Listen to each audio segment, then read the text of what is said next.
Video preview for lot 365. Everything inside the yellow caution tape. The truck axles.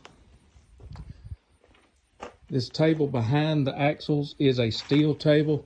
It's got several pieces of scrap on it, but it is a solid metal steel table. That is included. The old lathe, do not know if it works.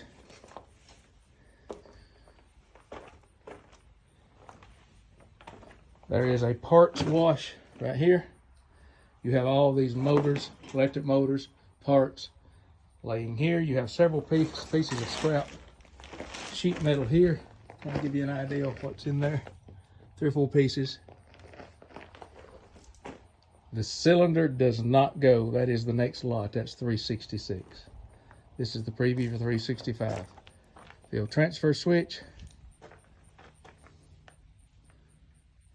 Preview for lot 365.